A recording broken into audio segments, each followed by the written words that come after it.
Welcome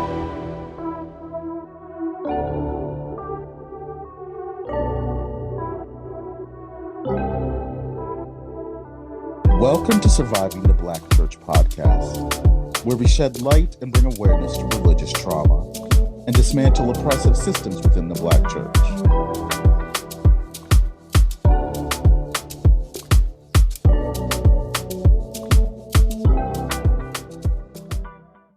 On this week's episode of Surviving the Black Church podcast, Jonathon, Hugh, and Nikki break down the characteristics of abusive religious leaders within the Black church.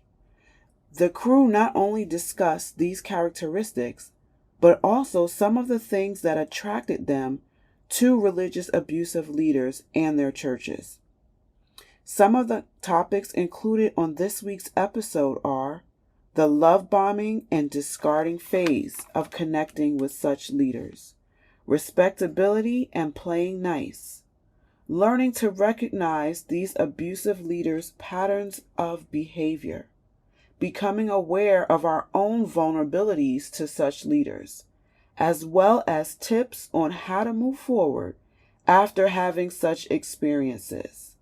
So pull up a seat, maybe grab a notebook and a pen, and come join us with this conversation about religious abusive leaders. You don't want to miss it. Also, don't forget to like, share, and subscribe to our podcast. And now, episode 6 of Surviving the Black Church podcast. The Surviving the Black Church podcast represents the views and opinions of Jonathon Carrington, Nikki G, Hugh Kelly, and their guests to the show. The content here should not be taken as clinical advice. In no way does listening, reading, emailing, or interacting on social media with our content establishes a therapist-client relationship. The content here is for informational purposes only. And because each person is unique, please consult your healthcare professional for any clinical questions. Hello, and we're back. My name is Jonathon, and you are listening to Surviving the Black Church. And I am joined with my co-hosts, Nikki G and Hugh Kelly. Hey. Hey. Yes. So we're back on the Surviving the Black Church podcast. And for this episode, we're going to be talking about some of the characteristics and the signs of dysfunctional and abusive religious leaders from the Black church, some of the origins, and some of the signs to look for in religious leaders. And before we go into Black religious leaders or just Black clergy members from the church, I just wanted to set the tone for this conversation to discuss this. And I'm sure, Nikki and Hugh, I'm pretty sure you have some thoughts on this as far as, when I was putting together the notes for this episode, I was thinking about my past and thinking about the times when I became connected to the church and the church leadership, religious leadership in general. I just thought about those times and how I have to admit that I believed in other people's good intentions. But I also realized how believing in other people's good intentions has caused me to have a lot of difficulties and problems in my life. And when I think about my first contact with pastors and preachers, I was very naive. And that naivete made me very vulnerable in not being able to pinpoint or detect that some people in life do have hidden motives. Because of how I was raised and how I grew up, I really thought that people in the world were good. But the reality for me, once I got out into the world and started meeting people, particularly people in the church, that perspective was completely different. I think that when I was growing up, I was really sheltered. I did not really have a lot of exposure to the whims of the world. I was very sheltered. So that left me with not really having a lot of knowledge about people in the world, Mm-hmm. um, and how limited people are. And so I say all of that to say I just um, think that a lot of people who have experienced religious trauma, like their first experiences with religious trauma, is this kind of belief that, oh no, um, no one ever would lie to me, or no one would ever cheat on me, or no, people don't have Right. hidden agendas. You know what I mean? It's like, Right. um, and I didn't really understand like what it meant to really go into relationships with other people, because I believed in what they said and I Mm-hmm. trusted in people, Mm-hmm. and it didn't come to me until later on in years, actually, after experiencing religious abuse and religious traumas, where I began to see people as they are Mm-hmm. versus what they could be, or the possibility of what they could be. And um I just remember like the first day of going to church. I will never forget that. My first day where I appeared and I introduced myself and I announced myself and I stood up and I gave my testimony. And all of these people that I didn't know, they came up to me and they hugged on me, including pastor, Mm-hmm. hugged on me, loved on me. It was just like this embracing of like hugs and loves and expressions of love. And it was overwhelming. Mm. In my mind, I thought that that was I thought that was sincere. I thought that their intentions by doing that was sincere, because why wouldn't I? I mean, why Sure. Sure. would I not, you know, Mm-hmm. Mm-hmm. um, think that that was sincere, like that expression of love, and telling me that, God loves me and all this other stuff after giving a testimony. And so Mm-hmm. what made sense in my mind at that time, that was that love, the expression of love is what you said, is what you did, is having a good feeling Uh-huh. combined with God or the Holy Spirit, combined with, okay, after experiencing all of that, keep coming back, keep coming Mm-hmm. back to this space, keep coming Mm-hmm. back to this place. Mm-hmm. And so I don't know if I would just be curious to know from both of y'all, like your journey, your first contact with someone who was a religious leader or someone that represented God or spirituality. What was your first connection with that? Like, how did you enter into that relationship? What was it like for you? I mean, I can totally relate to your share.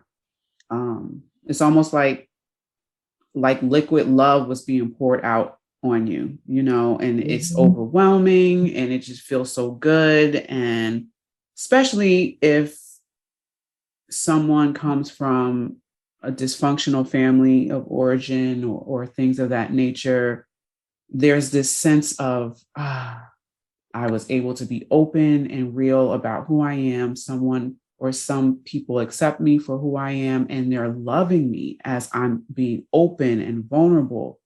And it can be very overwhelming. It can be intoxicating, and it can almost feel like, wow, I found home.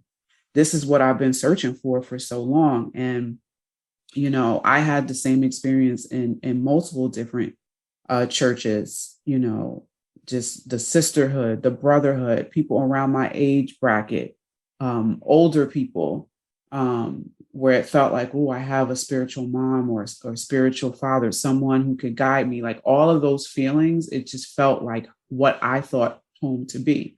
And looking back at it now and realizing, like, especially when you're younger or just we're not conscious, we don't really have a definitive answer of what love looks like. or what it should look like. It's just we go by like, wow, the feelings, and the same thing happened with me. I was overwhelmed. I had already given my life to Christ, but then I went to this church and, the singing and, when our folks start singing, okay. I mean, the melodic voices and the music and the harmony and there's something about our songs. When we sing our songs, we repeat them over and over again. And it just even becomes more powerful and builds up to this crescendo. And it's just like, oh, I can't take it. I surrender, to the power of music, which is another episode we'll be talking about. But I surrender to all of this outpouring of love and acceptance of who I am, especially after, like in your situation, you gave a testimony. I came to the front and I just fell on the floor, like I'm surrendering to God, but I'm also opening myself to this community, this leadership, this membership, and feeling like this is probably one of the best decisions I made in my life.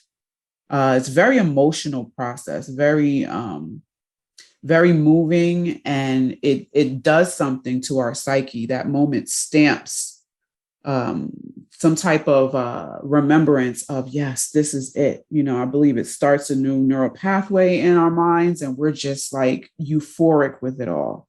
But yeah, I've basically experienced the same thing. And I was on a high for months after that and telling everyone, oh, I got a new pastor now, I got a new church home. Like, I just was like beaming with happiness and joy in that process, especially the leader who seemed like she embraced me at that moment of my surrendering and, put her hands on me and just called me forth. And that whole process felt euphoric. It felt like I was made for this moment. And I was basically, um, drunk with the love of community, if you will.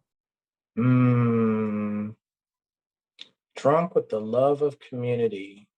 Yes. And yeah, that excitement and that zeal and that passion and Mm-hmm.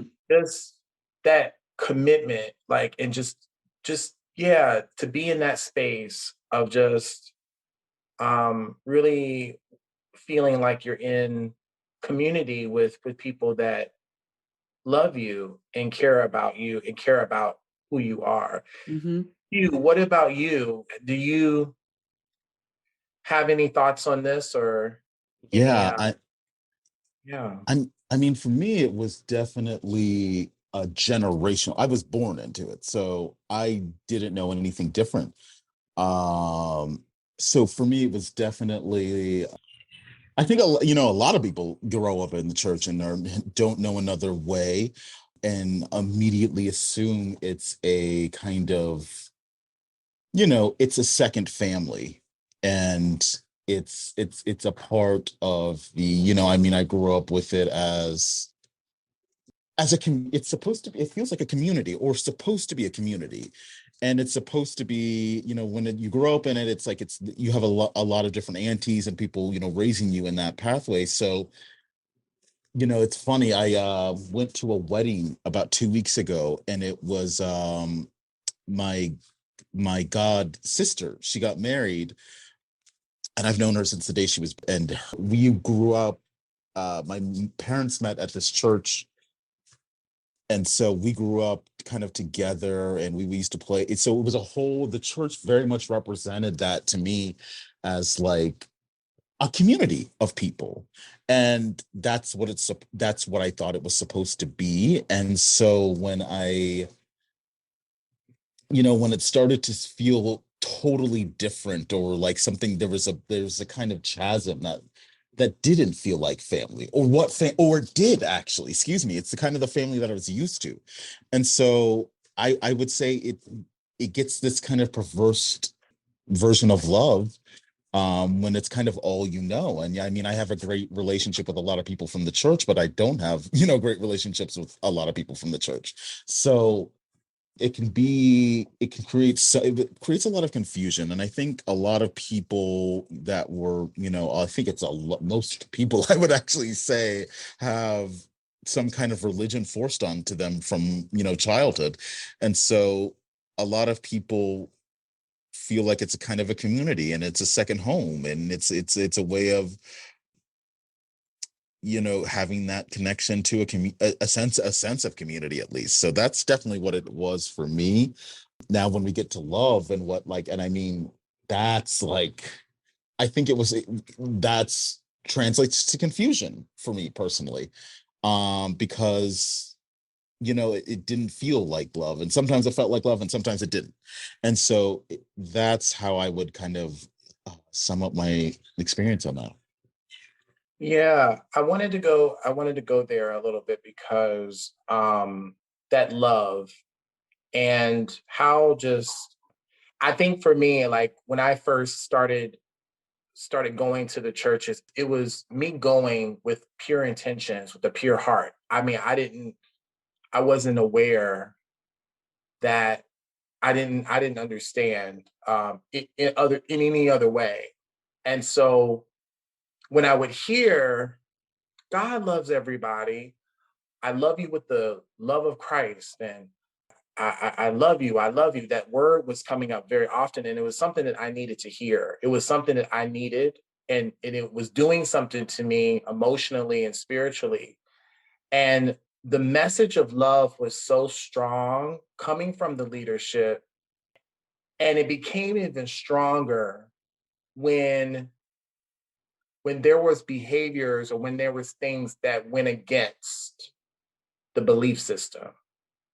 If you get what I mean by that, it's like, Mm-hmm. Mm-hmm. um I love you even if you sin, even if you Mm-hmm. don't love me back. I love you. But then it was also met with a sense of like, I'm going to reject you in some way. So that's where the confusion for me Mm-hmm. lies.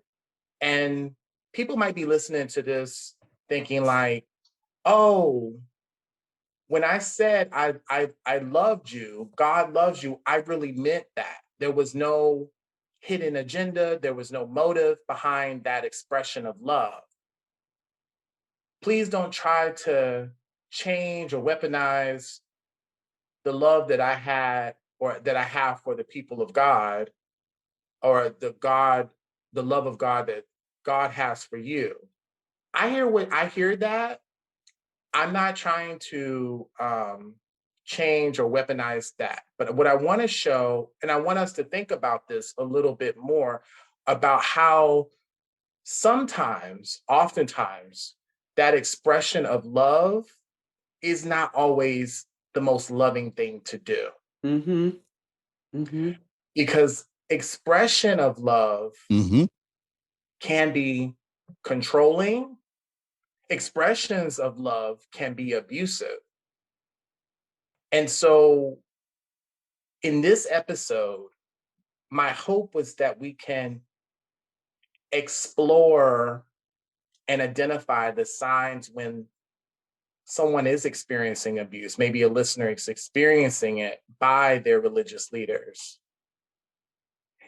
And when love is confused with abuse. Yes.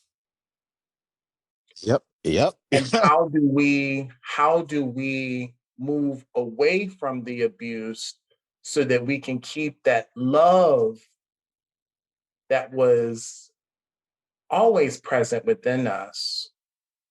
We can allow that to keep flowing Mm-hmm.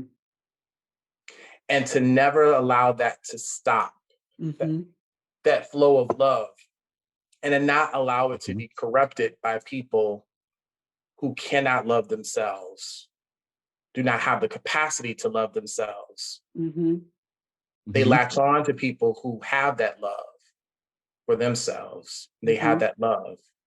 And so, with that, I'm going to get into talking about love bombing. And before I want to get into that, because that's going to help us to better understand these very controlling and Mm-hmm. abusive relationships that are defined as love, but they're really abuse. Mm-hmm. Um, and in this episode, another thing I'm not saying is that people are not doing this intentionally. Some people are not doing this intentionally, but there are people who are doing this intentionally. Absolutely. Absolutely. And they're doing it with bad intentions Mm-hmm. in mind. Mm-hmm. And this episode is really helping the listener, helping us to better understand, am I in a toxic abusive relationship with my church leader? Mm-hmm. Am I in is any of this happening? You know, we need to really take a look at some of these relationship dynamics so that we can begin to protect ourselves. Hugh and Nikki, what would you say, in your experiences, have been situations where you've been in with leadership in ministry or um, in your experiences where you've experienced some type of like intense declarations, messages of love, or messages that you've gotten, or interactions that have kept you in those spaces of quote unquote community? Well, before I go there, because you just dropped like 20 bombshells in everything you said before, you're just Right, going to move on and let me skip right, that. Uh-uh. right. Um, I just want to talk a little bit about what you talked about as far as making a disclaimer that although we realize that there are some leaders who may lead with love, and some of the love may be a little bit abusive and they may not be conscious of that, but there are some who are intently doing this. Their motive, or they're doing this on purpose. And I know for some that may feel like, well, I know that's not my leader because they lead with love. And I just want to camp right there for a little bit, because when it comes to Mm, certain roles in society, we give a pass for a lot of different roles because of the expectations that are surrounded by those roles. For instance, Mother's Day comes around and everybody is, oh, my mom, my mom. And they don't realize that some people's relationships with their moms have not been the best. For some, it's a hard day. And not because they mm, physically lost their mom, but they're emotional, mentally, psychologically had to distance themselves from their mom. That was not a that was not a role that was helpful for them in their life besides them getting on the planet. But when it comes to a pastor or a leader of a church, a spiritual community, people often just go in unguarded. We go in mm, unassuming because of the title. Well, they're a pastor. mm. There's no way a pastor can be abusive. You know, they're a spiritual leader in the community. There's no way they can be harmful or predatorial Mhm. because they are a spiritual leader in the community. So when we Right. go and we connect with these leaders, our guards most oftentimes are down. We're not Mhm. looking to be discerning. We're not looking to critically think. We're not looking, and I'm Mhm. not talking about in a paranoia type of way, but just being Mhm. observant as if this is the first time I'm meeting this person. Let me just take some inventory before I just open up and just go right in. So, Mhm. with this role of leadership in the church, in the spiritual community, I just want to put that sticker right there and highlight that point that we often don't go in to Mm. protect ourselves. We often don't go in to observe, is this a loving person? Is this a loving community? Or is this community looking to gain something from me? Which you'll go Mhm. more into when you talk about love bombing. So I just Mhm. wanted to highlight that. And because as a people and what we've been through for centuries, you know, we've had a lot of injustices come down the pipe for us. And there's so many instances where love and abuse has been marred together. And it's hard for Mhm. us to separate the two. And so when we get into churches or communities or connecting with leaders and they're loving, if they start to turn to be abusive, it's hard for us to discern that. Mhm. And that was my story. Connecting Mhm. with several different leaders over the course of my life, I went in, you know, with optimism and hope. And wow, look at this church. Look at the congregation. Look how everybody is engaged with God. Look at the young Mhm. people. They're really trying to live for God. Look at the leader, you know. I, you know, just what's the word I'm looking for? I ignored and dismissed the fact that, yes, Mhm. they could preach a house down, but when the lights were turned off and we had to actually engage with each other, they were nasty. They were Mhm. judging. They were shameful, and Mhm. I just ignored all that because, hey, this is a loving pastor, supposedly. Mhm. Well, Yeah. one church I was in, I just started going to this church and a friend of mine had invited me, and the pastor was a male, and he didn't really call himself well, he called himself a pastor, but he considered himself having an apostolic anointing or what have you. And my friend was telling me, like, Nikki, you got to come to this church. It's like the bomb. The people love to intercede. The young people on fire for God. Like, we are really doing things in the city for God, and all that got my juices flowing. And I was like, yes, I want to go. I want to go. So I started to Mhm. go, and this was a smaller church. It wasn't a big church. It was a smaller church. And I did not have my guard up. I was just more excited to jump in because it seemed to have some similar themes that I had with my personal relationship with God. So I go Mhm. in, and she eventually introduced me later, but he just observed me, and I would come back and I would keep coming back. He'd say Mhm. hello, he just observed me. He didn't really go into deep conversation. And he was known to prophesy over a lot of people, and I mean, very accurately. And so he didn't say anything to me. He just, for a Mhm. whole month. And in the meantime, I'm feeling like, oh, is he reading me? Is he reading me? Like, what is he getting? I'm feeling apprehensive. But then one prayer meeting after a month's time, we were in intercession and all stuff like that happened. And he called my name and he started to prophesy over me for like a good 10 minutes. And that's long when someone's prophesying over you. And it wasn't some stuff like, oh, you're going to get a car next week and all this other stuff. I mean, it was secret things that never came out my mouth. Only God and I knew. And he also, in those prophecies, started talking about my calling and my destiny and everything like that. And it just was like instantaneous. It bonded me to this leader because it's like no one's ever done this before, not to this degree. And Mhm. it got me so open and wanting to come back. And then after that happened, for the next couple of months, he just was more in tune with me. He would come over and speak to me a lot. He started putting me Mhm. on leadership position roles in the church. He started asking me, like, hey, we have a small window of leaders and intercession in this church. Would you want to come and join? I feel like you're supposed to be a part of this. So he started putting me in position early. Him and his wife would Mhm. check in on me. And I thought, like, whoa, these are the spiritual parents I've always wanted. And it felt so Mhm. good to be valued, to be honored, to be seen, and then to be loved. It wasn't like the display we talked about earlier where everybody was pouring it out. Like in your instance, this was more prophecy. This is more about my destiny. This is more about my calling, which is another way that people love bomb. And we'll talk about that later. But he poured Mhm. all this stuff out.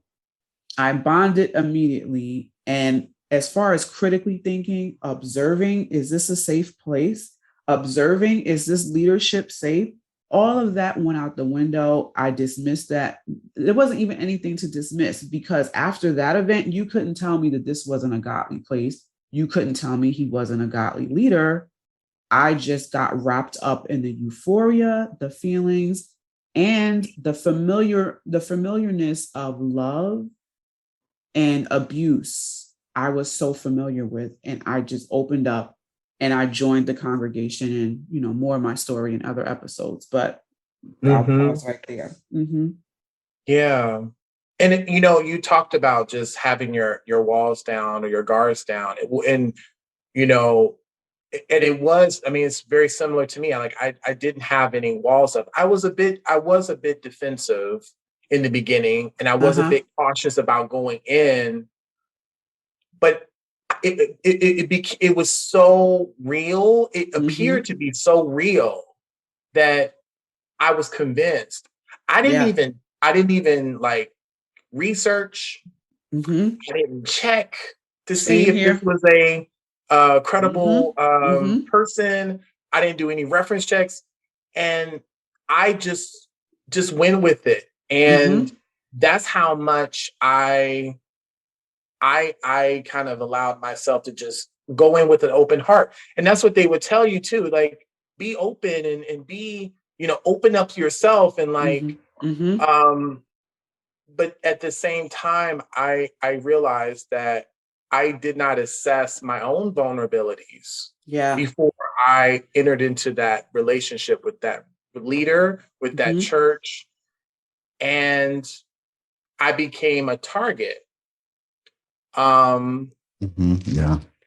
And some people in this world do target and they capitalize on other people's vulnerabilities. And if you are vulnerable and if you are open, even though they tell you, oh, don't be so guarded or don't be so avoidant, but sometimes that works because you can be taken advantage of, right? Absolutely. Like, and the most vulnerable people are the true candidates of new converts in the church, new opportunities for income for the church, and Free it labor. becomes free labor, right? Free labor for the church, because you're just so open-hearted and you're so committed and you're so available for the cause of someone else rather than meeting the need of you who is in crisis. Who showed up for you to kind of say to you, you're actually being vulnerable right now. You're in your vulnerable moment. And I think, yeah, go ahead, Hugh. I was just gonna say, I think like I just want to say this really quickly before we move to the next point. But I think that I really do believe the vast majority of this is occurring at like in terms of these leaders at an unconscious level. I don't really think there's a conscious mind working there. And so when these leaders come into your life, I really do think that they truly do believe that they are very good and genuine. Like in their heads, they don't really think that they're doing anything wrong. And so, or that they're committing any harm, or that, I just don't think they can see and process much of anything really.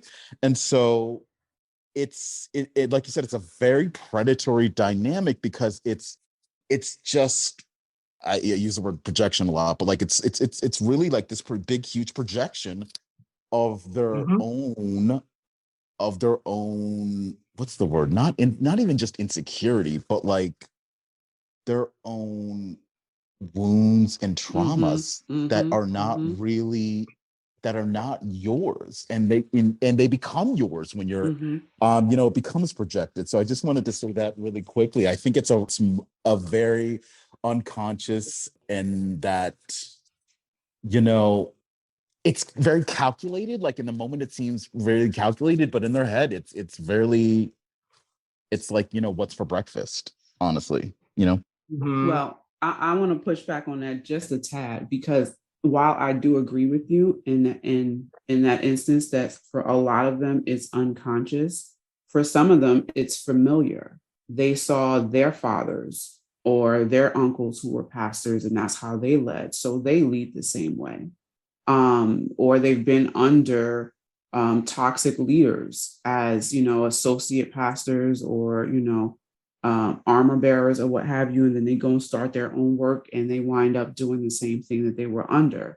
But there are some that in the beginning might have been unconscious, Hugh, but then once they start to see what they can gain by being toxic and manipulative, it then becomes conscious. And a lot of them, and then for some, when they're actually questioned, as far as for some, where there's sexual abuse in the church, where there's financial abuse on top of the spiritual abuse, and there's actually leaders in the church that actually, step up and question and say, this is not right. These leaders will double down and get even worse. And so some are consciously continuing to perpetuate and not just in the Black church. Mhm. This is in the church in general. There are big name leaders, not necessarily in the Black church, but like Mhm. Hillsong, the leader of Hillsong. There's a lot Mhm. of Mhm. skeletons in his closet, and the Mars Hill Church, and stuff like that. So these leaders have been talked to. Southern Baptist Convention, and the report they released earlier this year with all of the sexual abuse cases that were done. And a lot of them, the leadership knew, and they chose to hide it and not to do Mhm. Mhm. anything about it. So Mhm. at that point, it's not unconscious anymore. It's conscious, it's Mhm. deliberate, and it's all about self and getting their needs met. Mhm. So I'm Yeah. not disagreeing with you. I'm just adding the other portion to it for those who have just, there are renegades with this now. They don't care. Yeah. This is what they're doing. Yeah. And until they get caught, and if they get caught, they don't care. Yeah. Yeah. And usually when one really quickly, usually when I say that, it's not to excuse anything that they're Oh, doing. yeah, of course, of course. It's just like it helps personally to really for me to kind of unfuse the power that Mm-hmm. they will then wield over you. Mm. Um, and so once you kind of it really unfuses it, definitely not to excuse it, because a lot of times I say Absolutely. that, and a lot of times I say that, and people think that it means, oh, well, it's okay, they didn't know what they were doing. Let's just forgive and forget, blah blah blah. Like, Mm-hmm. Mm-hmm. no, it's they've committed some atrocities. Mm-hmm. It's just usually it's to understand, like, oh, this dynamic is their shame to own. This is actually not my shame to own, and really helps to infuse that. I think there's Mm-hmm. so much of a shame, bath that happens, that overtakes your life, so many obviously of your lives, Mm-hmm. that really understanding that, all of these horrible things and things that they're doing and that they're saying about you in these environments really truly have nothing to do with you.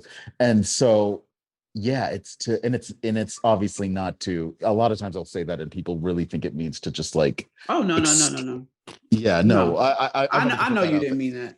I know you Yeah, didn't mean that. I think yeah. both of you are correct. Actually, I think it's a both and situation because Mm-hmm. I think that what we're experiencing, what we're witnessing is on a spectrum. We have to look at this on a spectrum Yes. Mm-hmm.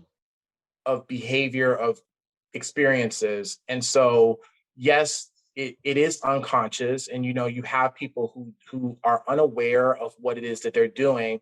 But on the other end of the spectrum, you do have people who are very aware of what it is that they're doing, and they're doing it without remorse and with Mm-hmm. intention. Mm-hmm. And it all exists on the spectrum of relating to another person as far as these leaders and their membership. And I think, Nikki, you said in terms of this hiding of their insecurity, of their wounds, Mm-hmm. of their traumas, they're hiding them with these very rigid and controlling Mhm. declarations of absolutes and power, which is, what I was asking about the love bombing and the gift giving and the promises. It's all about defining everything in life as black and white Yes. categories. There is Mhm. only right or wrong or good or evil. Um, Everything that exists in reality, including human behavior, is easily and simply categorized in one thing. And anything that goes against or that is contrary is rejected, is Mhm. minimized, is shunned, is ignored.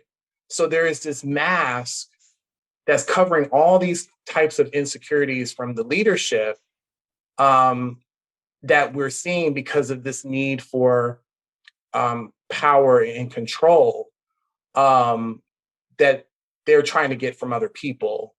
And so when you think about like the love bombing in regards to seeing these leaders express God's love or the love of God by showering them with people with scriptures and words and gifts and service and making all these promises, it's their way to build relationship, to build rapport, to lock them in, to build trust in a premature, in a fast way. And and even just in this idea of like projection, Hugh, you were talking about this projection, they're always imposing these very heavy demands for some type of return in advance. Yep. Um, so it's like with new converts, you know, they're told, like, for example, they're told that they're God's elect, they're the chosen ones, they're the beloved people. You know, they use scriptures to try to get them in to the church. They say things like love bombing, I love you with the love of Christ, God loves you, Jesus loves you, the Lord loves you, the minister loves you. And all of these things are said to try to condition the mind to believe that they are part of this community. They are part of this group.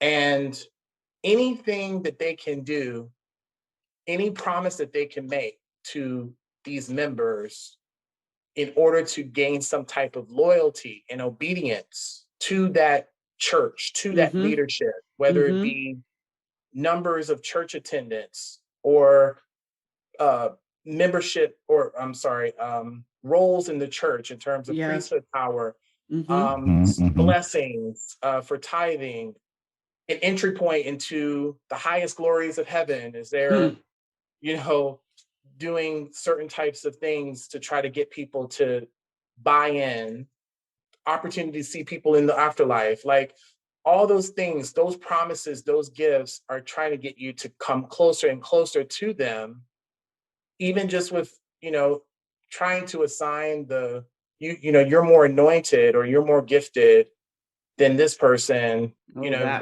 given this kind of special treatment. But even in that kind of given of that special treatment, it's almost like a way for them to control you too, but also say you have to kind of stay on your post. Right. You have to be obedient in order to keep this mantle up, you know? So it's always this attempt to try to control and dominate and overpower you, you know, in so many different ways. You know, and even if you do all the right things, it makes you feel good to say, oh, you know, I did this, I did that, you know, and people might be looking at you from the outside because you're spending so much of your energy and time and effort in this space with this particular congregation. But it's like in your mind, you feel like you're so convinced that this is what it is. This is the life. This is the path. This is the way. This is the truth, you know? So, yeah, so I think that you both are correct in that it is a both and situation. It's unconscious and conscious, you know? It's all on the spectrum, you know? Absolutely. Yeah, And most there's a definitely. serious level of an inability to self-reflect on anything, on any blind spot, on anything, to be honest. Like, yeah. Absolutely. Absolutely. And go ahead, Nikki. That what I call constantly feeling like you have to chase the carrot, so to speak. The goalposts always being moved when you're in these environments, and that hierarchical system where the more subservient you are to these leaders, the more yeses that you give them, the less no's that you give them, the more free labor that you give them, the more you're not questioning anything that they say or ask you to do. It's yes to everything. It's I'm here at 7 a.m. I leave. I'm the last one to leave at 11 p.m. And you know you have a family and you know you have children to take care of, but this leader almost kind of demands your obedience and all of your time and your finances. And the more you do that, you think, I will be the golden child of the leadership. I will be the one that's in closer proximity. And that's an episode in and of itself for those who have been close to these abusive leaders, those who had to walk day in and day out, knowing that a lot of times what these leaders were doing and saying behind closed doors was totally different from a lot of what they said in the pulpit. And you had to keep those secrets. You had to see the things that were done in the dark, and you knew you couldn't say anything. And yet they were asking so much of you, to you were not even there anymore, but you didn't want to miss out on that spot. So you kept doing the same thing, even when the goalpost was being moved. And for those who've been in these communities and in these churches, and you say something's not right, I'm sorry, I can't be that person to just give my whole life to these leaderships. I have a family. And even if I didn't have a family, I have goals. I have my personhood. I'm not going to do that. Those individuals found themselves further and further away in proximity to the leadership. They found themselves missing out on a lot of what would go on within the church community because they weren't sold out to the leaders. And I think that's something to really express here on this episode, because there are many out there that are listening to this and you're like, yeah, that was me. That is me right now. I see some things that are not right. I'm seeing some things that may be toxic or abusive in my community. And I've been the one to speak up about it. But I'm never, no one's ever asking me to be on this committee or on that leadership position. I'm always overlooked. I'm the forgotten one within the church. And that's because I speak my mind. That's because I see things that are wrong, and I'm going to continue to speak my mind. And those type of toxic leaders don't like those individuals. They are looking for everyone to be yes men and yes women, no matter what is being asked of them. And it's unfortunate, but I just want to throw that in there. Yeah, most definitely. And I think you touched on, I was going to get into that, the discarding, once you go against the program, once you say enough is enough, I'm sick and tired of being sick and tired. I'm tired of, being treated in this way. It's almost like this rejection that tends to happen with the person, and just rage that the leader goes into when you go against the love bombing, or you go against that manipulation that you're under, that spell that you're under with the leadership. There's a quote that I wanted to mention for this episode to kind of seal in. This quote was created by Denise Dunn. She's a psychotherapist and a relationship counselor, and she's talking about love bombing in a way to help us to make sense of the experience with love bombing. And she said, while intoxicating at first, the period of intense seduction is inevitably followed by very sudden denigration. Admiration is abruptly withdrawn, leaving the admired feeling worthless and confused, or forced to chase the admiration through submissive means. What a powerful quote. That is, what do you guys think about that? Like, I feel like that is that was the experience, the intoxication of it all. It's a playbook. It's a play. I mean, the denigration happens so quick. It happens so suddenly. It happens so one day all of a sudden there's a huge rage burst, an outburst of rage over I don't know, the coffee wasn't the right temperature.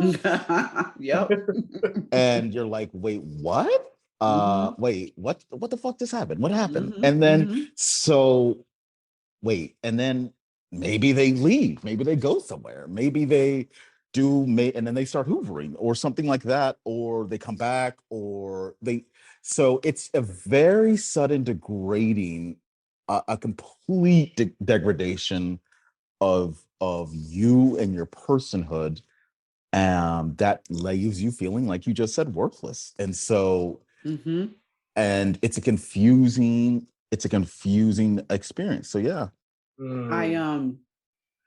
This quote, it surmises everything that happened to me with that situation that I talked about earlier with the pastor. And he observed me and waited for a while and then prophesied over me. And I didn't understand what was going on. That intense seduction is exactly so accurately put as describing that experience. You're seduced with it. And it wasn't even like I came into the church first and then he started prophesying over me. He waited. He waited. And that's maybe another episode for another day. But when, especially within a Black church, and you go to a church and leaders prophesy, or they can read your mail, as we put it, and there's this almost like this positioning of where we're sitting at the edge of our seat, like, "Ooh, pick me, pick me." But if you feel like you ain't been walking right, you're like, "Ooh, don't pick me, don't pick me." But it's this seduction, it's this energy that's feeling like, "Ooh, yes, tell me my life, read me, okay? Give me the things that I'm not going to be willing to work on myself. So I want somebody else to validate me and tell me." And that was my energy. And he might have been able to pick up that was my energy. So he didn't do it for a whole month and some change. And that hunger level just went up and up and up. Then finally, when he prophesied over me, it was like, like, oh my gosh, it finally happened. And none of this is verbalized. This is all that innocent energy going on the inside. And it's like that seduction, that waiting period, the love bombing it's a courting. It's a courtship, so to speak, whether we realize it or not, but it's happening subconsciously, it's happening psychologically. And if we don't know, it's easy. I didn't know that this was happening, but after all that happened, and he put me on a leadership positions and different things like that, and checked in, and his wife, I hung out with her and came over to their house for coffee, and I'm like, bam, like I'm in there. And then like a few months later, he asked me to lead the prayer meetings, right? Now, I was feeling kind of, inferior about it. Like I knew how to lead prayer meetings at the time. I've done it before, but I didn't know how to do it like he did. And I'm not going to go into all the things as to how he did it, but I felt inexperienced, but he felt like I could do it. So he said, listen, for the next month, my kiddos have responsibilities sports wise. I have to be there. Can you lead the prayer meetings? I would like you to do it. And he's like, you can do it. Boom. I started leading the prayer meetings, and he didn't tell anybody first. I just was like, okay, Pastor so-and-so is not going to be here, but God is here. And I led the prayer meetings, did the first one. When it was over, people coming over to me like, oh my gosh, Nikki, that was so good. Like, I'm coming back next week. Went to the second one. And people started, I guess the word got back to him that it was such a powerful time during that month. And I remember reaching out to him like, hey, I'm wanting to learn from you. If there's anything that we can talk about, I can tell you from my perspective how the prayer meeting went. I'm sure you heard from other people. If there's anything that I should do better, that I should not do, give me some pointers. He would not answer my texts. He would not answer my calls. And after a month or so, when I let it, he came back. And this is when he started the discarding phase. And I mean, long story short, there was some of my friends later on that put two and two together and said there might have been some jealousy going on in that. But you couldn't tell me that because I'm like, I'm feeling inferior to him. But before then, it was Nikki this, Nikki that. And then he just stopped talking to me.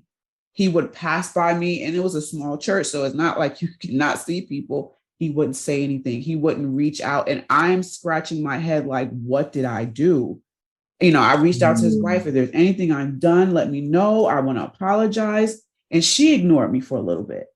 And so I don't want to get ahead of your notes, which I probably am already.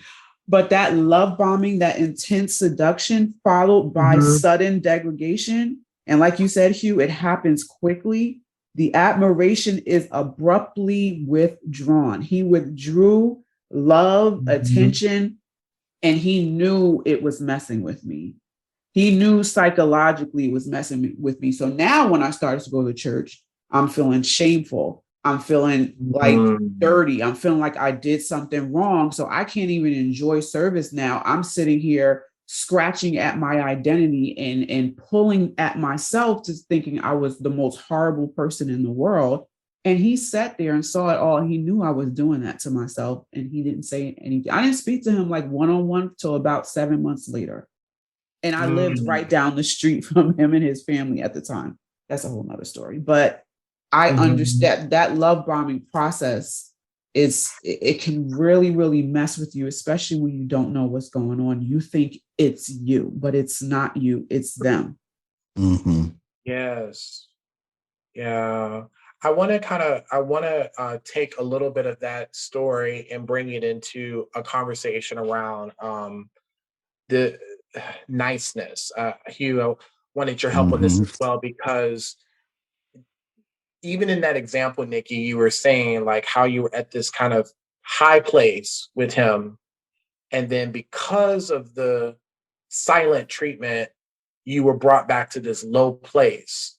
But you know, I want to kind of talk about the experience of like us as Black people when it comes to playing nice, when it comes to being respectable, when it comes to Mm-hmm. being polite, Mm-hmm. whether it be with ourselves or whether it be with others, rather than being liberated Yes. or Hmm. freely Hmm. expressing ourselves. Mm-hmm. And I think sometimes even with love bombing comes with a sense of dissociating from ourselves Oh, to the point where absolutely. Hmm. we're in this disconnected state of aware of non-awareness that we can't really be liberated. We can't be really connected to our Mm-hmm. to express ourselves. And so we go into Hmm. this um kind of fawn response of like playing nice or being compliant or being respectable. And I think that that is characteristic of most of us Black people in general.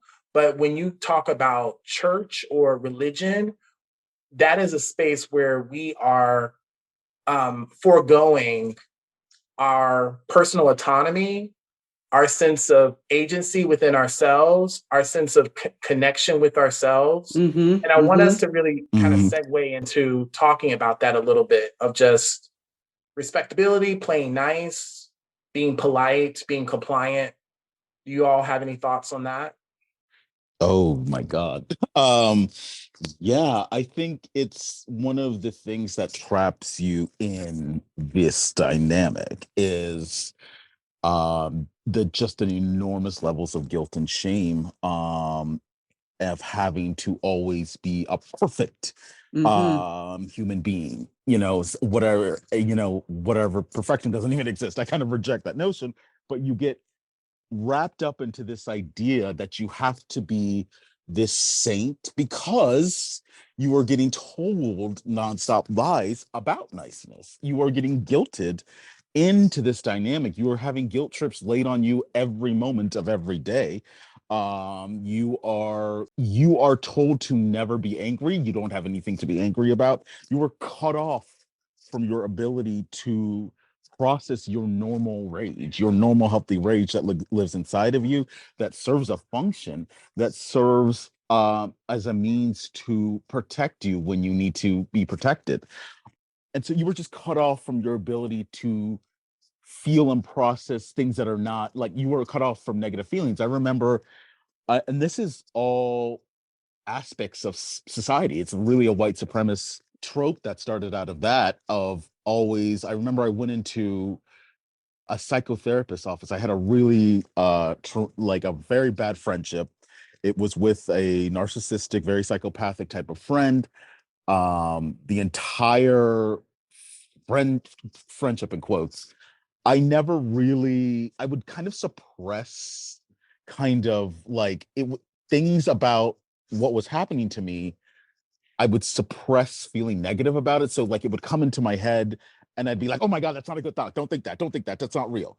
And so I didn't even really acknowledge the horrifying experience that I was going through until like the last moment, until I ghosted this person. And so I remember afterwards, I went into the psychotherapist's office, and every time that I would get angry, and this was a white psychotherapist at the time, every time I would get angry about the experience, they would tell me, "Oh, we don't talk like that. Don't say that. That's not nice. That's la la la." So I wasn't even allowed to be angry about you, period. And so I think what happens is, you are expected to be perfect, You go into the church and that's the Bible verses are manipulated against you with niceness. And so you go into these dynamics and you feel like you have to be this saint, this perfect person, and if you misstep any way whatsoever, it's like death to you. So, and it's not happening in a void. It's literally this is being done to you. It's something that you were getting, like I said earlier, the guilt trips, all of that are meant to keep you in line, to keep you quote unquote good and virtuous. And so I think the niceness, it's the main weapon used against you in these dynamics. I think the guilting, I think it's probably the main thing used. It's the Sour Patch, Hugh. Sour Patch, yes, the Sour Patch Kid. The sweet and salty. There you go. Yes. Yeah. I mean, I honestly did not have any. I didn't know that I was nice. It was when I began to really connect to Same. people. I was the same. I didn't know either. Sorry, I go ahead. didn't have a general awareness around what it meant to be nice. I didn't have a framework on it. I was just nice the way I was raised, but and sometimes being nice, can really put you in a really bad position when you're being used by people who will take advantage of you and your niceness, take your kindness for weakness. And I think even just in situations where you're in this, like in a church environment, you have all these different responsibilities and all these different things that are being presented to you. And if you're the nice one, you're going to be the one, at least that was for me. I was like, I'll do that. I'll take up this mantle to lead this and write this. And I was burning out. I was losing I wasn't really thinking about myself and my needs and my wants. I wasn't really checked in with me. I was focused on what the leadership wanted, what the leadership needed.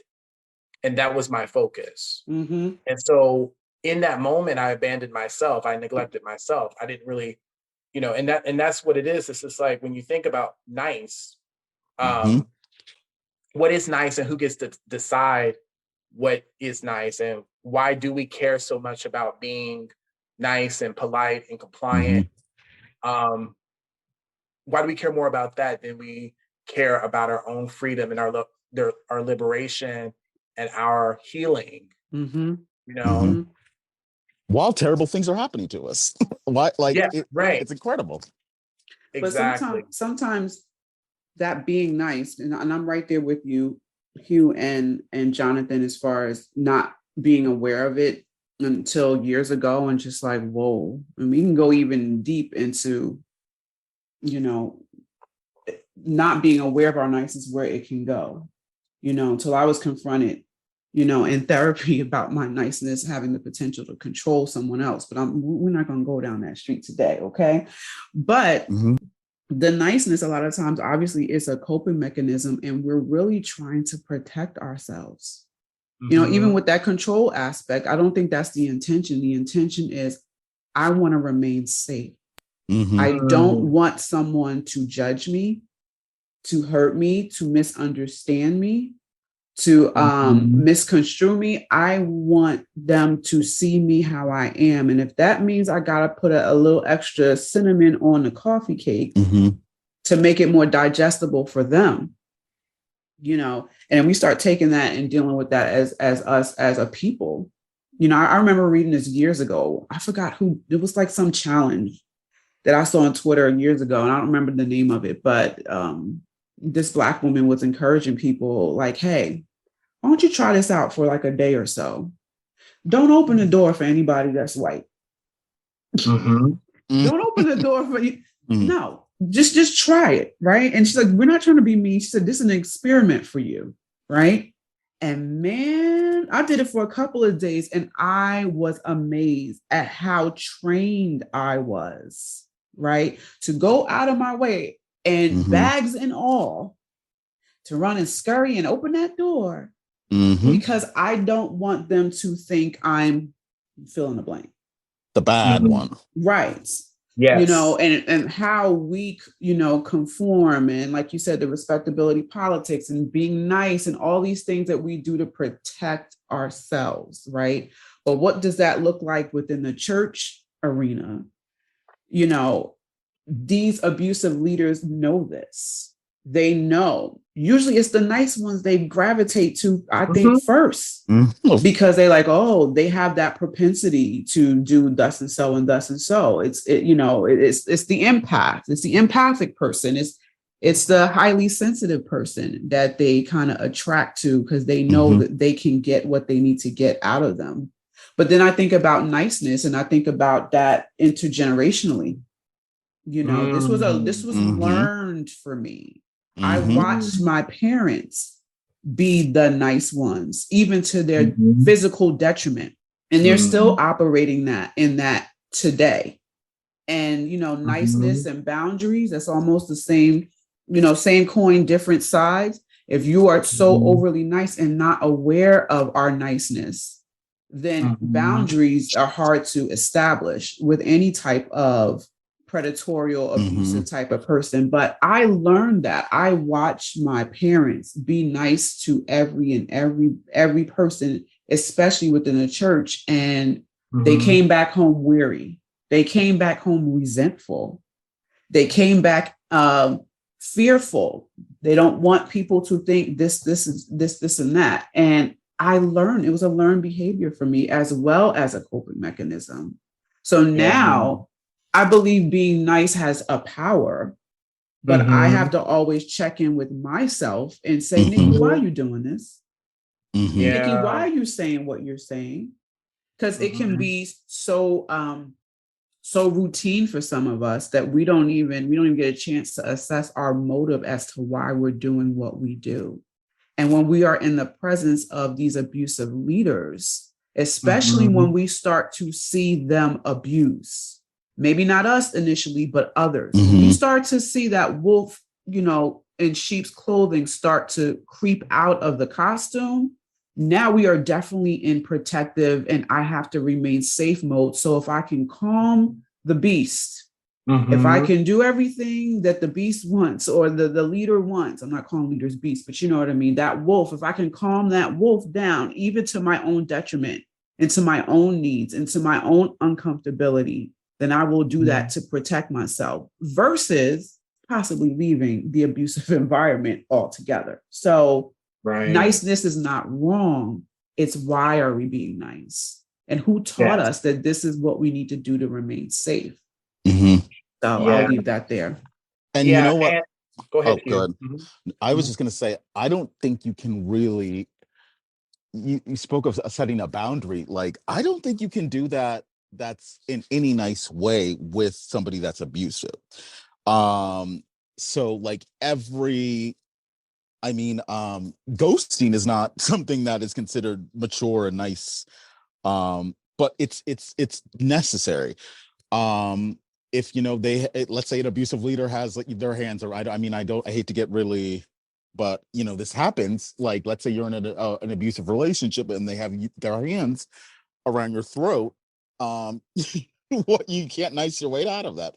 I don't think a boundary in this dynamic, there's nothing going to be nice about it. And so I just wanted to throw that out there.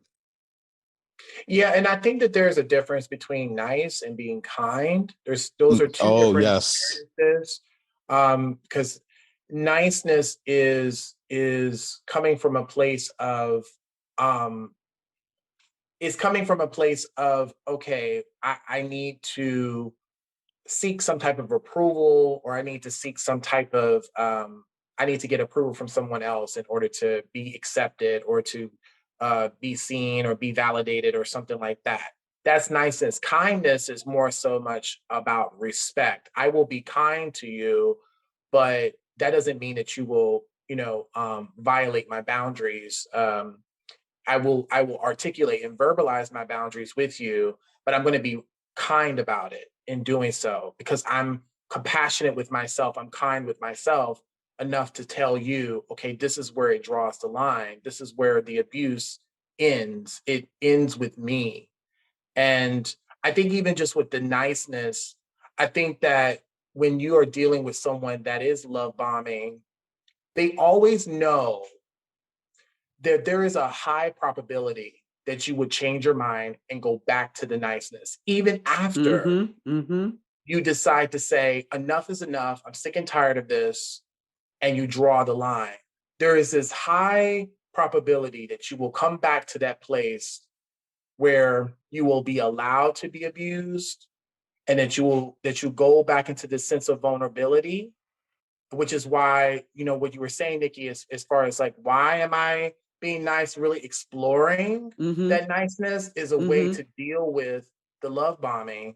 And I know even just, you talked about it, Nikki, too, and just with the whole leaving and just kind of moving away from that abusive environment, and how difficult it is to experience the the abuse or the trauma of having to deal with someone that you have loved and you poured your heart out to and you have connected with.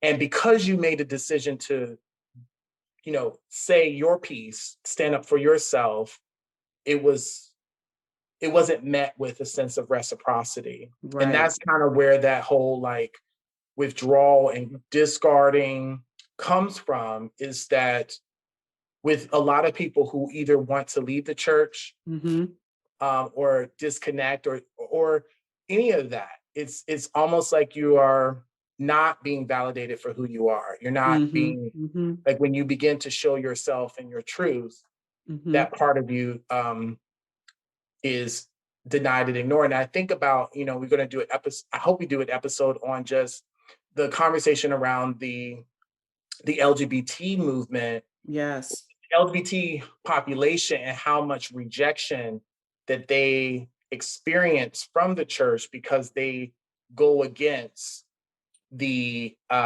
standards, the heteronormative, hegemonic Yes. standards Uh-huh. of the church, and unable to really freely express themselves. And that kind of discard happens with that population as well. But we're not really talking a lot about that, but we need to, because members of the LGBT community have so much love to give, but they face so much hostility and bashing Mhm. from the church. Mhm. And often people feeling too disenfranchised, being humiliated, being gaslit, by those members of the church who, or even just leaders who have been passive aggressive towards them. So we're moving towards the end of this episode today, and I want us to kind of, as we explored love bombing a little bit, and we talked about some of the stages of love bombing in regards to just being idealized and discarded, and devalued as well. Um, I want us to kind of move into some things that people can do, what people can look out for, some of the signs in abusive leaders, toxic leaders from the Black church, ways in which they can protect themselves from entering into these type of relationships. I wanted to just suggest that if anyone has any thoughts about that as we come to a close to this episode, because we did cover a lot here. Um, do you all have any thoughts about what people can do, or some signs to look out for when they're encountering religious leaders that might? Yeah. No, But we're right. We're right on target. perfect. So I just look out for, honestly, look out for confusion, I would say, is the top of mind thing. If you feel really confused, if everything is nothing makes sense, if you boundary violations, if you bring this to their attention and they don't care. Yeah, but like confusion, how are you feeling around these people? Do you feel safe? Do you feel like you can communicate with this person in a way, and it'll be received in a safe way. Jonathon asked a question last night, but how do we connect with each other in a safe way? Can you connect with this person in a safe way? Are you really confused? Do you have to justify a lot of really terrible behavior? Do you have to, hide yourself? Do you have to be in the background? Do you have to not exist to just Mm. serve them? Are you their slave? Like, do you feel like a Mm. slave in this Come on. dynamic? You know?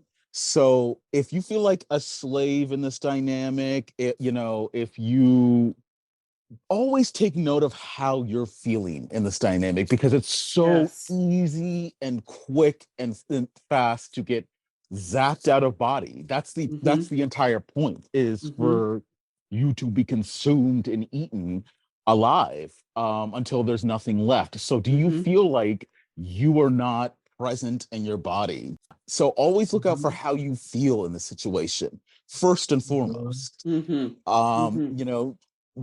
If you feel like you're sacrificing yourself, yeah, like, just make sure, like, pay attention to that. Yes. And you are bringing up such an important point, Hugh. Because when I share with my clients who are either out of the church, abusive church dynamic, and they're looking for a new church to attend, and we talk about what that process looks like. What does church, as I call it, church shopping look like? We can do all the mechanical things. We can go online, we can Google, we can look at the reviews, we can go on the social media accounts and kind of get a gauge. But there is nothing like the indicator that comes from your being that lets you know this doesn't feel right. This is not safe. And if we ignore that indicator, our inner indicator, our inner, hey, there are red flags here, and dismiss it, which like I've done so many times because I was not in touch with my own being. I was disassociated for many years of my life. So that inner knowing, those red flags would go off, I would ignore them and I would turn down that volume because I had already believed that my perspective was not valid, that 9 times out of 10, if I was sensing something was wrong with the leadership or the church, it was probably me, not them. They're more spiritually minded than I am. They've been running this church for so long. Clearly, it's me, not them. And I would ignore and ignore and ignore until I couldn't ignore it anymore. But I was already trauma bonded to the leadership, to the members, to the actual church system in and of itself. And it made it harder to leave because all that was wrapped up. So I say basically what I'm saying is, Hugh, that is an important point. How do you feel around this church, and not just when you're there, when you're not there? What are you ruminating about when you're driving in the car? Is there obsessive thoughts of, oh, I want to connect with this leadership? Do you feel almost withdrawn? Let's say if you couldn't go to church and you already started attending the church and you miss a service, do you have FOMO to the degree that it's like, I'm going to go whether I'm sick or not. I'm going to go whether I know I have to do something for my family or not, because I just have to be there. When it starts to get obsessive, almost religious addictive zone, like that is something's not right here. And these are the things that a lot of people don't talk about, but a lot of people experience nonetheless. But after being in several different churches and a survivor of several different abuse of religious leaders, some of the things I would look out for if I was telling someone, as far as the leader itself, there's usually a cult of personality around them. They're usually extremely charismatic. They incite idol worship. So they're looking, there's always a group of people that, and pastor said this, and apostle so-and-so said this. And if you see a lot of people, including yourself, that you are using their words and their phrases so much more than your own, you might want to put the brakes on and say, wait a minute. They will use flattery, like I said before, prophetic love bombing. They'll start talking about your dreams and visions. They will use destiny, calling, and purpose to draw you in, love bombing you in, and then create a codependent bond in which you feel like I will not walk out my destiny and calling and purpose unless I am connected to this leadership and to this community. So much so that if abusive things are happening, you find it hard to disconnect and leave because in your mind, you feel like my destiny and purpose is here. I can't get away from this. And, Jonathon probably can go deeper into this, and we probably will have future episodes really unpacking narcissism in the church and narcissistic leaders. But a lot of these type of leaders they're on the spectrum. They have narcissistic traits, and some may actually have the pathology and the actual narcissistic personality disorder. And where they have grandiose ideas and grandiose visions. The church, we about to go and have a salvation for the whole country of the Ukraine. So we're gonna come up with this fundraiser, and we want everybody to give their first check to this mission. And they get you hooked and emotionally hooked and financially hooked, and you're hooked with the free labor.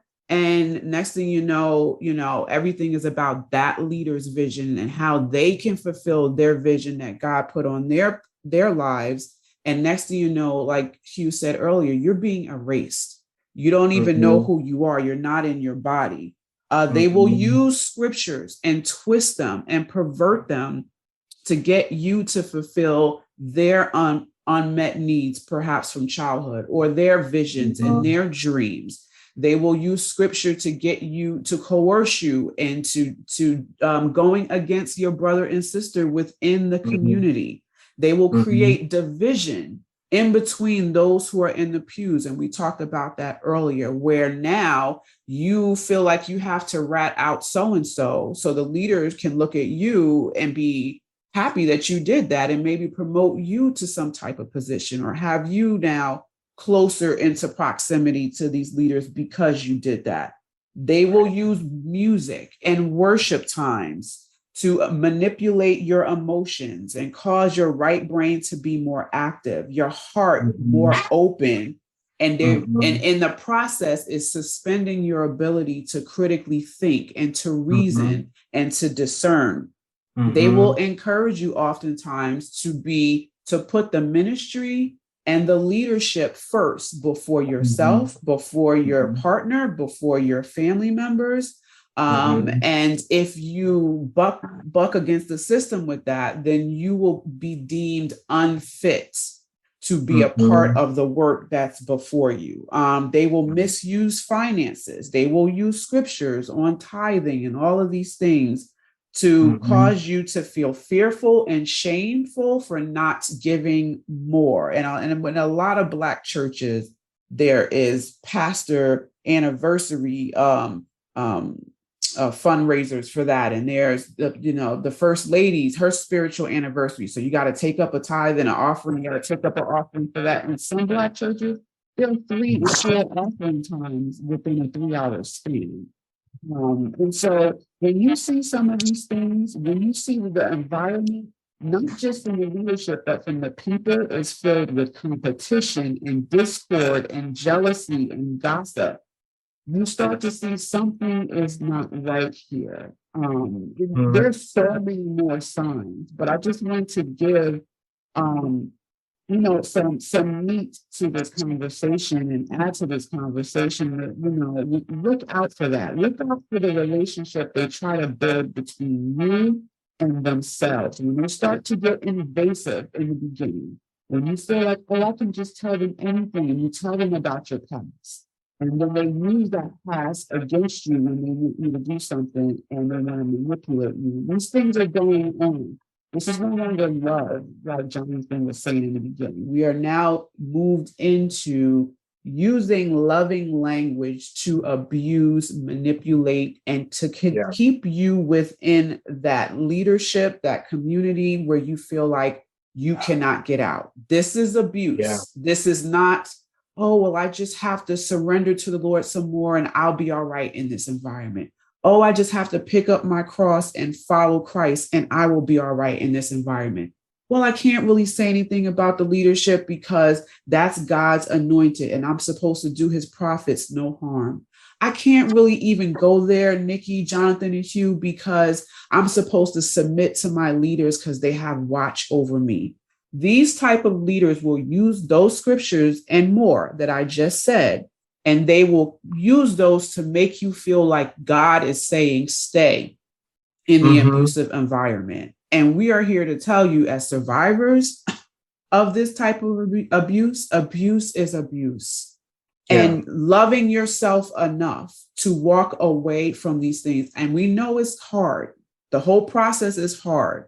And we will be unpacking what that leaving and exiting process looks like. But loving yourself enough to say, God is not ordaining for you to be abused. I don't care who the leader is. I don't care how famous they are. I don't care what spiritual experiences they said that they've had. I don't care how they've prophesied over you or what type of anointing they carry. If they are really doing the work for God, it will not be fused with these abusive practices and techniques and strategies. It is time for you to recognize that these things have been happening. They're not good. They're abusive. And start to say, what can I do to look for liberation and freedom? And I'll pass the mic to you, Jonathan. Yeah, I appreciate that, Nikki. You and Hugh offered a lot of value there, which is giving people things to consider, even if you are in the current situation that you're in and you're hearing this and you're probably listening for the very, very first time of these things, which can bring some shock, some disbelief, some sense of like, oh my God, have I been in this abusive situation and am I being abused right now? And some of that stuff could be coming up. And so I just want you to just, take your time, process, allow yourself to take the information in. And if it doesn't apply to you, that's okay too. If you're in a situation where if you don't feel like what we're saying is applicable to you, okay, great. But if it does, that's okay too. But what I wanted to share is that just a combination of what everyone else has shared. And I'm speaking to myself, and I'm also speaking to everyone that's listening, including the co-host. But it's in terms of dealing with this, and I'm going all the way back to my first engagement. And if I'm speaking to my younger self, I need to stop perceiving human beings through a biased lens.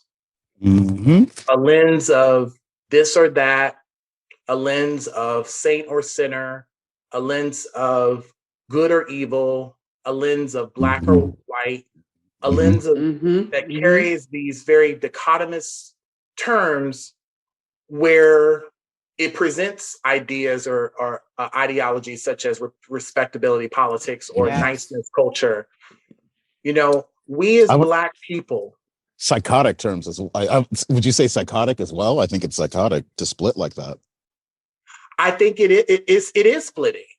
It is splitting. And that is a term that is in psychology that, in terms of splitting these ideas in both parts versus integrating as one. And we're having to go into this either or black or white thinking that forms cognitive distortions in our minds that are not rooted in reality. And the way that we are Black folks the way that we're treated, the way that we understand life is through this lens of all or nothing. All stereotypes are bias, caricatures that we see that have displayed us as less than human. We should not be, as Black people, idolizing and idealizing people as examples of respectability while denigrating ourselves and others. So we need to stop. We need to stop doing that. we also need to begin to start maintaining a healthy dose of reality. Some of us, as we shared so far today, we're not aware always when we're in relationships where these type of experiences are playing out. We're not always aware when these things are happening. So we want to make sure that when we are dealing with things, that we stay focused on what is actually happening in the relationship, what is actually happening with us, looking at the bigger picture and not attempting to turn a red flag into a green flag, especially when you have been love bombed. Yes. Yeah. And also just in beginning to become aware of your own vulnerabilities.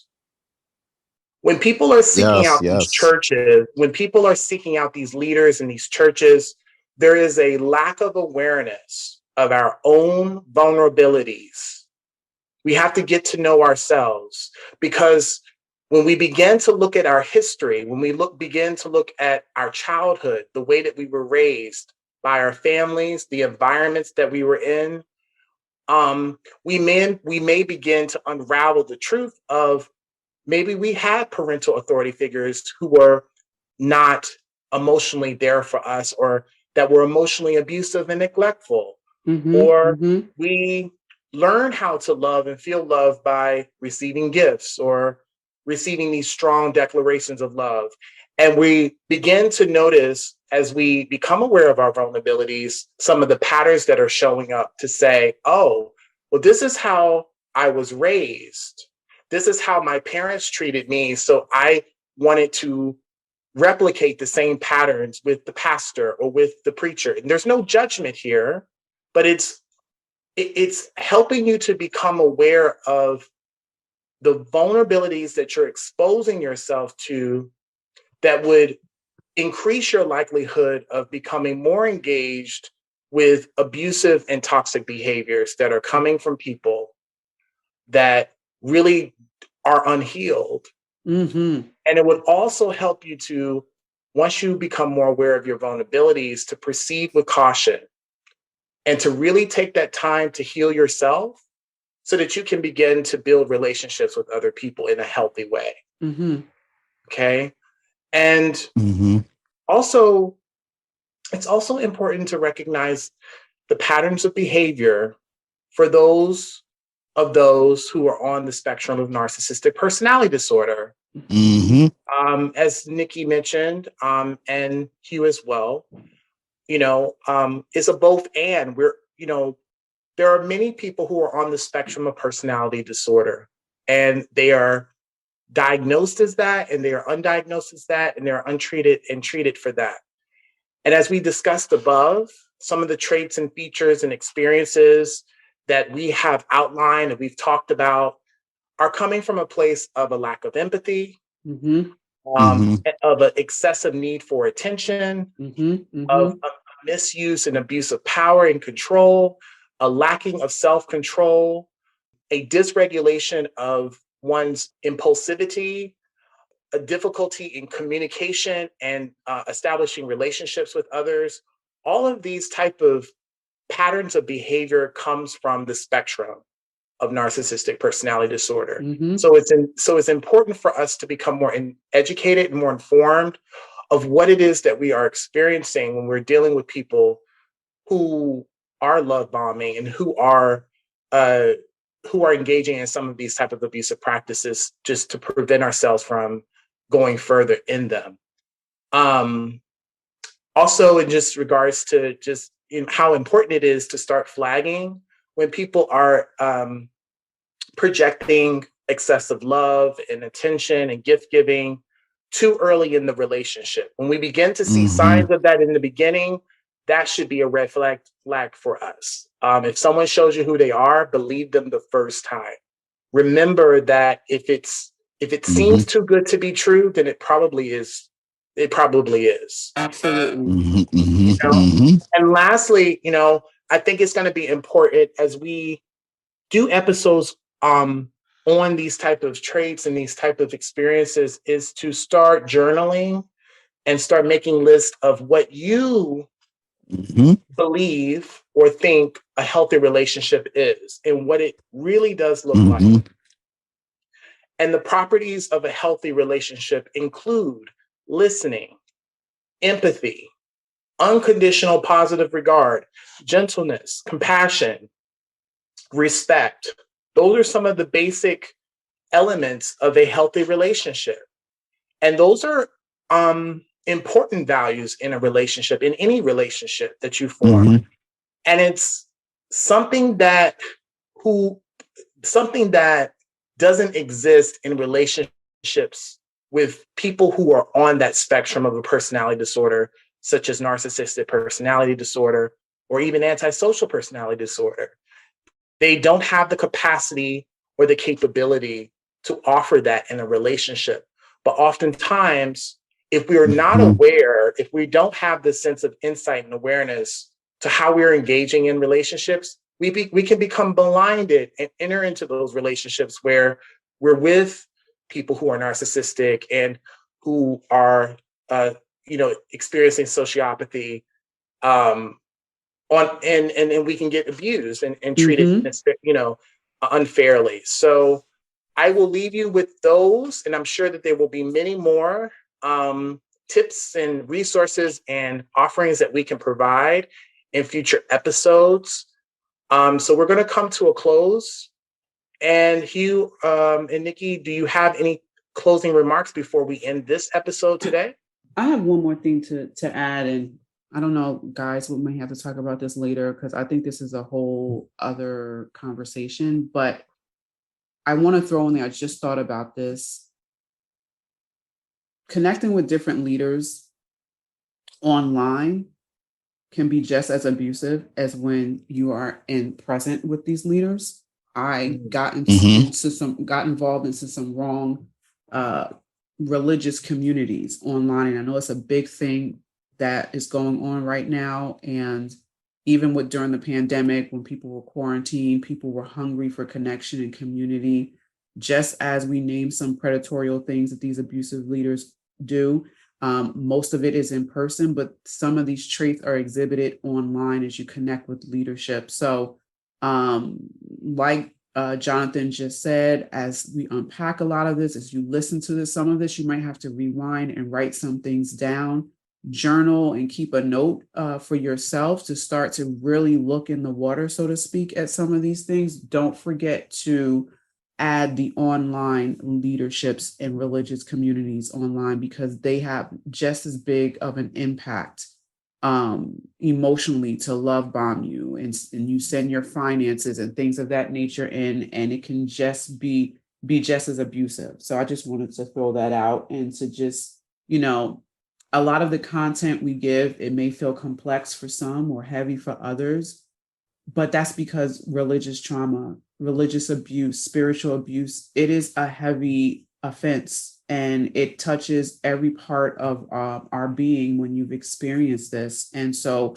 we have volunteered to take time to have this podcast, to do the heavy lifting for many out there who would listen. Some of you may be a mental health professional and you are trying to learn more about what does religious trauma look like, especially within the Black community. Some of you may actually be survivors yourself. Some of you may be loved ones and are looking for ways to support others that have experienced religious trauma or religious abuse and are dealing with religious trauma right now. This is why we're here. This is why we said, hey, we're going to do the heavy lifting as much as possible. We're not perfect. We are healing ourselves, but we want to be a resource for those out there that are looking to learn, to educate themselves, and to find ways to heal and recover. We hear you. We are here for you. We're glad you keep showing up each week. Feel free to email us. Connect with the Facebook group, Surviving the Black Church, on Facebook, where we can go deeper into these topics, and be gentle and kind to yourself as you listen to these topics. If you can, find a place to go and just debrief, and relax and release yourself from some of the complexities of religious abuse and trauma that you hear on our podcast. But this is ultimately for your good, to help and assist those who have been down this road or walking down this road. Thank you so much for listening in. Hugh? Yes, thank you so much for listening in. I know this is a very intense topic, especially identifying this. This is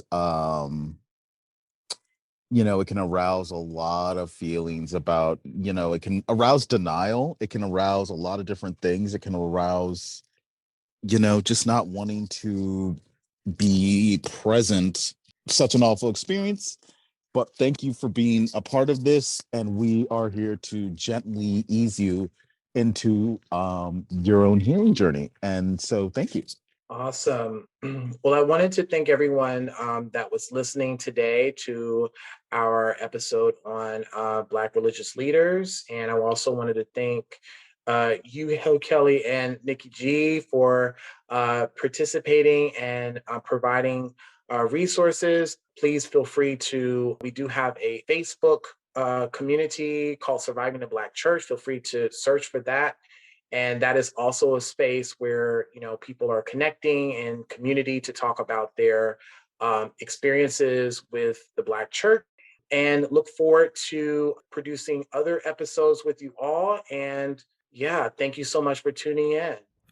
Thank you for listening to Surviving the Black Church podcast with your hosts, Jonathon, Nikki, and Hugh. If you enjoyed today's podcast, we'd love for you to subscribe, rate, and give a review on Apple Podcasts. Don't forget to join us next week for another episode. Until next time, take care.